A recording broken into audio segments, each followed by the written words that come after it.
Thank you, ma'am, for this opportunity. Myself, Fatima Akhtar, including ID 181291221. Today, my presentation topic is pregnancy condition affecting drug metabolism. So, let's talk about this.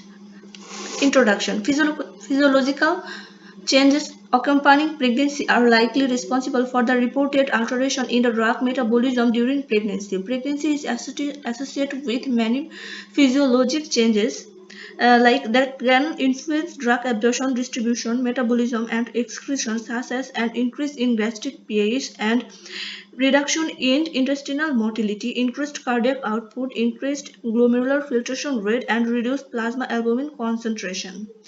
Then, physiologic and pharmacokinetic changes in pregnancy. Physiologic changes in pregnancy induce profound alterations to the pharmacokinetic properties of the many medications.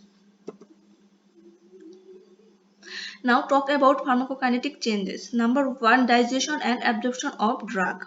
The study of drug metabolism is called pharmacokinetic. The tension and motility of the gastrointestinal system during pregnancy are attenuated by the effects of hormone metabolism, which delays impeding so that the drug stays in the gastrointestinal tract for a long time and is absorbed more safely.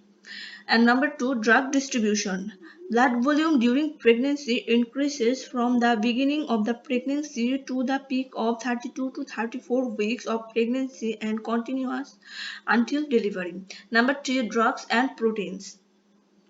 Although the whole body fluid and plasma volume increase during pregnancy, there is a significant effect on the distribution of the drug in the body.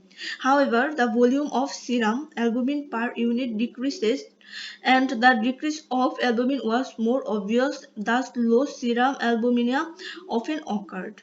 And number 4, liver metabolism. High levels of estrogen during pregnancy cause the bile to build up in the liver and slows down the metabolism. And number 5, drug discharge. From early pregnancy, renal blood flow increased by 35% and glomerular bypass rate increased by 50%. And lastly, conclusions. Profound physiologic and anatomic changes occur in virtually every organ system during pregnancy. Those have significant consequences on the pharmacokinetic and pharmacodynamic properties of various medications when used by pregnant women. And that's all about my presentation. Thank you, ma'am.